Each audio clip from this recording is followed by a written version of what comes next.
सितंबर में हम वापस गए हम दिल्ली में, तो फिर हमें लग रहा था कि अब वापस पुट्टपर्थी कैसे जाएं। जी। कोई ना कोई तरीका होना चाहिए कि हम दोबारा पुट्टपर्थी भगवान बाबा के दर्शन करने चाहिए। और मेरा तो मन बिल्कुल विहल हो गया बाबा के दर्शन करने के बाद में। भगवान बाबा के अलावा कुछ सूझ नहीं रहा था। ड्राइव करता तो हेलमेट के अंदर में भी मेरे अश्रु बहते रहते, भगवान बाबा के भजन चलते रहते, और सारे मेरे जो मेरे और विद्यार्थी जो मेरे सब कोलीग्स थे कॉलेज के अंदर में, उन सब से मेरा जो था मिलना जुलना सब कुछ बंद हो गया। मैं भगवान बाबा की चित्र और फोटोज और लॉकेट्स हर जगह पे नजर आने लगे सबको। सबने कहा ये तो बाबा बाबा ही बन गया है, ये इससे मित्रता रखने का कोई फायदा नहीं है, तो कोई और बात ही नहीं करता है भगवान बाबा के। तो इस तरह से एक परिवर्तन, एक बहुत बड़ा परिवर्तन मेरे जीवन के अंदर में आया। उस समय हमारा एक मित्र थे वहां पे दिल्ली के अंदर में, और हम सब लोग मिलके लोधी रोड में शिरडी बाबा का एक मंदिर है दिल्ली के अंदर में, हम वहाँ पे गुरुवार के गुरुवार कुछ भोजन का और कुछ भंडारे का हम प्रोग्राम रखते थे, अन्नदान का। सब लोग अपने घर से कुछ ना कुछ बना के लेके आते थे, और वहाँ गरीबों को और जो अपंग लोग थे और जो और वहाँ पे इकट्ठे होते थे भक्तजन, उन सबको हम लोग प्रसाद बांटा करते थे। अच्छा।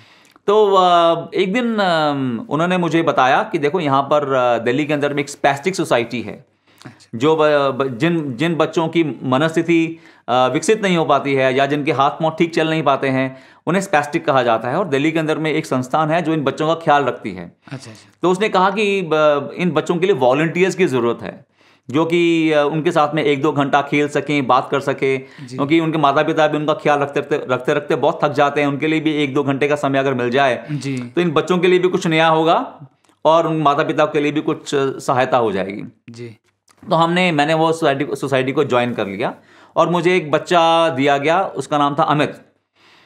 17 साल का करीब बच्चा था, पर उसका अगर जब मैंने जाना उसको तो उसके काफ़ी आध्यात्मिक अनुभव थे, परंतु उसके हाथ पांव टेढ़े थे और वो हमेशा आलती पालती में रहता था जी, और बात नहीं कर सकता था। अच्छा, और उसका जो मानसिक विकास था वो 17 साल के होने के बाद में भी सिर्फ 4 या 5 साल के बच्चे के बराबर ही था। तो फिर मुझे मालूम चला कि अक्टूबर के महीने के अंदर में ही, अगले महीने के अंदर में ही, इन सब बच्चों को, करीब 22 बच्चों को दिल्ली से पुट्टपर्थी ले जाने का एक प्रोग्राम है। और मुझसे पूछा गया कि क्या तुम अमित के साथ चलना चाहोगे पुट्टपर्थी में भगवान बाबा के दर्शन के लिए।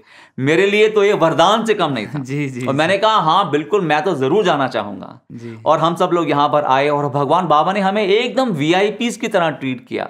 सारे बच्चों के साथ हमें वीआईपी गेट से एंट्री मिलती थी। वीआईपी गेट के एंट्रेंस पे ही हमारी लाइंस लगती थी, हमारे बच्चों की व्हील चेयर्स की और वॉलंटियर्स की।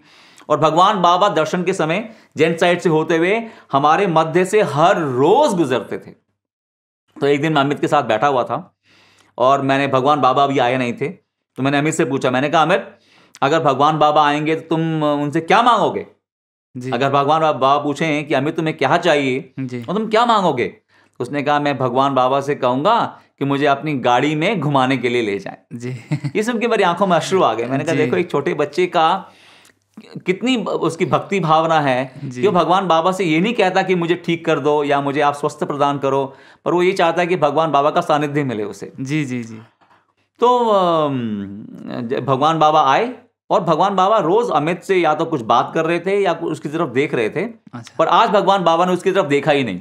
ओहो। और बाबा निकल गए आगे जी।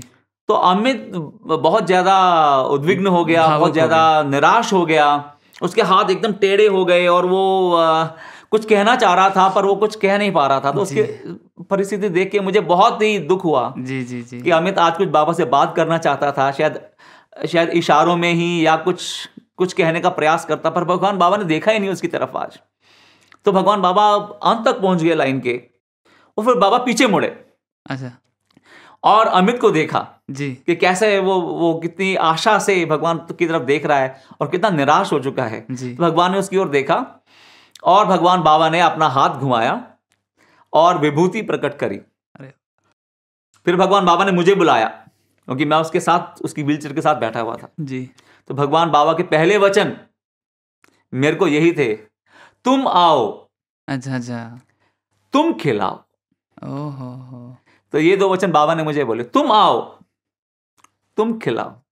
तो मैं भाग के भगवान बाबा के पास में गया और भगवान बाबा ने मुझे विभूति दी।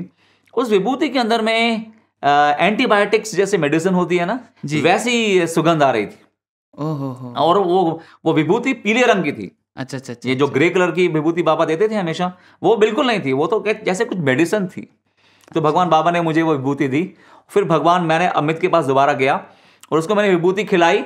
वो अंत तक मेरा जो हथेली को जब तक उसने पूरी विभूति चाट नहीं ली, बाबा देखते रहे कि पूरी खिलाई कि नहीं खिलाई। जी जी जी। और भगवान बाबा ने जब देख लिया कि उसने पूरी खा ली, फिर भगवान बाबा ने आशीर्वाद दिया और फिर भगवान बाबा दर्शन के लिए आगे गए। अच्छा। और उस दिन ये चमत्कार हुआ कि जो बच्चा पिछले 17 सालों से आलती पालती लगाकर ही हमेशा रहता था, जिसके घुटने खुलते नहीं थे जी। उस रात उसके घुटने खुले और वो अपनी टांगों को अपनी व्हीलचेयर पर लटकाने में सक्षम हो गया।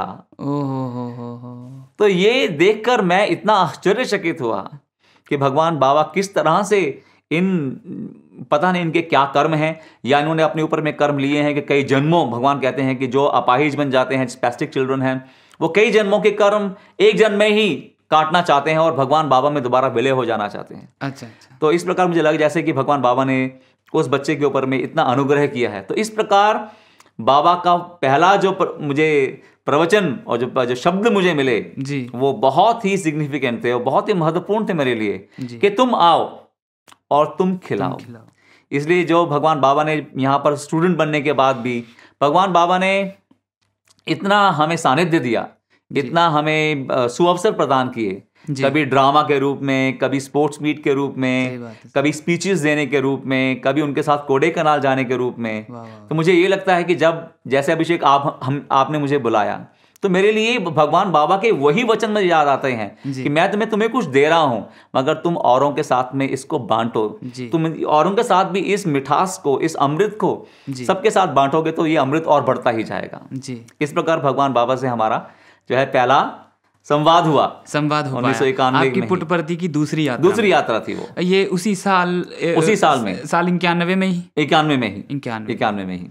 फिर उसके बाद सर कालांतर में किस प्रकार से 1992 में हम तो अब ये था कि अगला मौका कब मिले, तो 1992 में दोबारा हमारा जब सेवा तो सितंबर में आया जी। तो उस साल ऐसा हुआ अभिषेक कि भगवान बाबा पुट्टपर्ती में नहीं थे। हमारी सेवा यहाँ पूर्ण हो गई पर बाबा अभी भी वृंदावन में ही थे। तो हम पाद नमस्कार के लिए वृंदावन गए। अच्छा। अपनी सेवा का काल पूर्ण होने के बाद जी। और भगवान बाबा ने हमको बहुत वेलकम किया, हमसे बात करी। और जैसे ही हम सब लोग इकट्ठे हुए और साई कृष्ण रमेश हॉल के अंदर में, भगवान बाबा ने कहा नहीं दर्शन बाद में दूंगा, पाद नमस्कार बाद में, पहले पेट्रोल डालो जाओ। तो सब लोग ब्रेकफास्ट के लिए जाओ, क्योंकि सुबह सुबह का समय था जब हम लोग पहुंचे वहां बसों में जी। तो फिर हम सब लोग ब्रेकफास्ट के लिए गए, हम वापस आए और फिर बाबा ने हमसे वार्तालाप किया। और उस दिन भगवान जब शाम का दर्शन हुआ, पाद नमस्कार तो सुबह मिल गया हमें जी, पर शाम के दर्शन के अंदर में मैं जब दर्शन के लिए बैठा तो मैं काफी पीछे जगह मिली मुझे जी। और भगवान बाबा दर्शन देते देते, अब वृंदावन के दर्शन का तो आप जानते हैं अभिषेक कितना आनंद है। बिल्कुल। क्योंकि सब लोग को थोड़ा सानिध्य मिल जाता है, छोटे छोटे ब्लॉक्स में हम लोग बैठते हैं तो भगवान हर किसी के पास जा सकते हैं, लेटर ले सकते हैं। पुट्टपर्ती में तो इतना संभव नहीं है क्योंकि बहुत लंबी लाइन रहती है पीछे तक जी। तो भगवान बाबा मेरे पास भी आए और भगवान बाबा ने मुझे देखा और बोला दिल्ली बॉय। मैंने कहा हाँ बाबा। गुड बॉय मुझे बोल के बाबा चले गए। अगले दिन सुबह भी ऐसा ही हुआ, मैं कहीं और बैठा हुआ था, फिर भगवान बाबा मेरे पास में आए, चिट्ठी ली किसी और से, मेरे साथ वाले से। फिर मुझे और देखा दिल्ली बॉय, यस स्वामी, गुड बॉय ऐसा बोला। अरे मैं तो बहुत प्रसन्न हो गया कि भगवान बाबा ने मुझे गुड बॉय बोला। सबने कहा कि ये तो देखो बहुत बड़ा सर्टिफिकेट है कि बाबा किसी को गुड बॉय बोलेंगे, यानी कि ये भगवान बाबा कह रहे हैं तो you are a good boy. मैंने कहा ये तो बहुत अच्छी बात है कि भगवान बाबा ने मुझे गुड बॉय बोला है। तो उस शाम को थर्ड दर्शन जो हमारा हुआ, अगले दिन तो हम जाने वाले थे जी। फिर शाम को भगवान बाबा ने मेरे पास में आए और मुझे पूछा दिल्ली बॉय, यस स्वामी, गुड बॉय। फिर बाबा ने कहा तुम कितने लोग हो? तो मैंने कहा स्वामी हम 500 सेवा दल हैं दिल्ली से। नहीं अरे तुम लोग कितने हो? तो मुझे कुछ समझ में नहीं आया कि भगवान बाबा किस विषय में पूछ रहे हैं कि तुम लोग यानी कितने हो। तो फिर मुझे जवाब सूझा नहीं। मैंने कहा स्वामी करीब 250 महिलाएं और कुछ 250 पुरुष दिल्ली से हम आए हैं। तो भगवान बाबा हाथ चला के आगे चले गए। तो किसी ने मुझे कहा कि अरे बाबा तुम्हारे परिवार के बारे में पूछ रहे हैं। तो मैंने कहा परिवार के बारे में तो पूछ रहे हैं, पर मैंने जो पूछना है वो तो मैंने पूछा ही नहीं, जो मेरे मन के अंदर में प्रार्थना थी जी। तो मैंने कहा बाबा, मैंने बाबा को मैंने जोर से चिल्लाया बाबा। तो बाबा पीछे मुड़ के दोबारा देखा मेरी ओर, हाँ हाँ। मैंने कहा बाबा आपकी यूनिवर्सिटी में मुझे MBA सीट दे दीजिए स्वामी, आपकी यूनिवर्सिटी में मुझे MBA सीट दे दीजिए स्वामी। तो भगवान बाबा ने मुस्कुराए, बहुत अच्छे से मुस्कुराए और बोला जरूर जरूर जरूर। अरे वाह, अरे वाह। तो मैं तो बहुत ही प्रसन्न हो गया। फिर हमारे एक विदेशी व्यक्ति बैठा हुआ था हमारे साथ में, बाबा ने उसका चिट्ठी लिया और चिट्ठी लेके अपने हाथ में रखा, फिर मेरी ओर देखा और बोला जरूर जरूर जरूर। अरे वाह। तो भगवान बाबा ने 6 बार मुझे कहा जरूर जरूर, तो मुझे लगा अब तो मुझे इस साल ही मिल जाएगा MBA। मैं उस समय अपने BCom ऑनर्स दिल्ली यूनिवर्सिटी में 2nd ईयर में था। अच्छा। अभी 3rd ईयर तो बाकी था। तो बाबा ने कह दिया कि जरूर जरूर। मैंने कहा अब तो मेरा हो गया, 3rd ईयर करने की भी जरूरत नहीं है, अब तो हो गया एडमिशन। तो पर हम दिल्ली में जाके फिर जब मैंने अप्लाई किया तो नो रिप्लाई। दिसंबर के महीने में तो फॉर्म्स निकलते हैं जी। तो इस तरह से अप्लाई मैं करता गया, मेरी एप्लीकेशन हमेशा रिजेक्ट होती गई क्योंकि मेरे BCom ऑनर्स में 1st डिवीजन आए ही नहीं, क्योंकि हम तो स्पोर्ट्स कोटा वाले लोग थे, अब तो नेशनल प्लेयर थे टेबल टेनिस के। तो क्लासेस तो हमने अटेंड करी नहीं अपने विश्वविद्यालय की ज्यादा, तो 1% से हमारी 1st डिवीजन रह गई। और हमें फिर हमने क्या किया, फिर हमने M.Com किया। M.Com के अंदर में हमने 70% से प्लस नंबर लेकर आए, पर फिर भी हमें हमारी एप्लीकेशन रिजेक्ट होती गई। फिर हमने भगवान बाबा की कृपा से हमें जॉब मिल गया और जॉब भी हमने 3 साल किया, फिर भी हमारी एप्लीकेशन कभी एक्सेप्ट ही नहीं हुई, हमें कभी बुलावा आया ही नहीं पुट्टापर्थी से। इस तरह से 1997 में जी जब हम जॉब कर रहे थे दिल्ली के अंदर में एक फाइनेंस कंपनी के अंदर में, अचानक हमारी एप्लीकेशन को एक्सेप्टेंस लेटर आ गया कि आप आइए और एग्जाम लिखिए। तो मैं बहुत प्रसन्न हुआ कि देखो भगवान बाबा ने चलो फाइनली मुझे बुलाया तो सही जी, मेरी प्रार्थनाओं को सुना तो सही। भगवान बाबा के भी मन में हो सकता है कि देर हो पर अंधेर तो नहीं है जी, उन्होंने सुन तो ली हमारी प्रार्थना। तो 1997 में मैं भगवान बाबा के सानिध्य में फिर यहाँ पर आया। भगवान बाबा यहाँ पर नहीं थे, 5 साल बाद 6 साल बाद 92 के बाद 97 जी, तो अब लगा 92 को भी आप गिनेंगे तो 6 साल, 6ठा साल हो गया जी जी। तो भगवान बाबा यहाँ पर नहीं थे। मेरा रिटर्न तो अच्छा हो गया पर इंटरव्यू अच्छा नहीं हुआ और बाबा कोडेकनाल में थे। तो फौरन अपने इंटरव्यू के बाद मैं कोडेकनाल चला गया और मैंने भगवान बाबा को अपना एडमिट कार्ड दिया और भगवान एडमिट कार्ड लेकर ही चले गए दर्शन में। तो मैंने कहा अरे बाबा एडमिट कार्ड भी गया, यानी कि मुझे एडमिशन नहीं मिलने वाला है। तो जब दिल्ली आया तो मुझे फिर मैसेज मिला यूनिवर्सिटी से कि आपका एडमिशन हो गया है। अरे वाह। और जब मैं पुट्टापर्थी आया और मुझे याद है कि बाबा 16 जून को वापस आए थे 1997 में वृंदावन से। तो 17 जून को जब मैं प्रसाद लेकर बैठा हुआ था बाहर इंटरव्यू रूम के, तो भगवान बाबा ने मेरी ओर देखा और बोला दिल्ली बॉय, स्वामी गुड बॉय स्वामी बोला। मैंने बाबा को बोला, मैंने कहा स्वामी आपने 6 साल पहले मुझे कहा था कि आप मुझे MBA सीट देंगे। फिर बाबा ने बोला तुमको जरूर जरूर 6 बार बोला था ना। तब मुझे समझ में आया कि भगवान जरूर जरूर मेरे 6 साल गिन रहे थे कि इसके 6 साल दिल्ली में कर्म बाकी हैं, तभी से एडमिशन मिलने वाला है। तब माथा ठनका।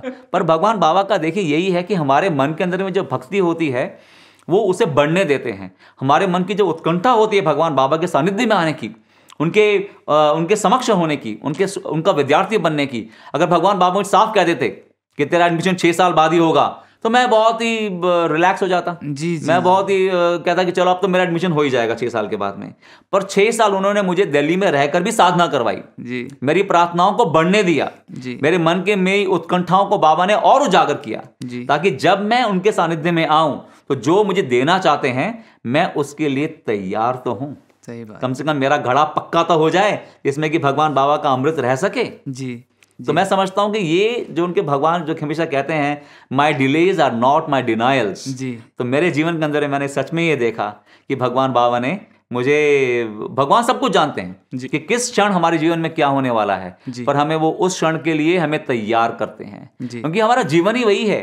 जीवन में अगर हमारी प्रगति नहीं है, और प्रगति का मतलब क्या है, एकाग्रता। प्रगति कहां से आती है? एकाग्रता से आती है। एकाग्रता का सबसे सही माने है भगवान बाबा के रूप में, उनके अस्तित्व में हमारी एकाग्रता जी, that is concentration to see God in everything, in everyone and every situation. और वही भगवान उसके लिए हमें तैयार किया।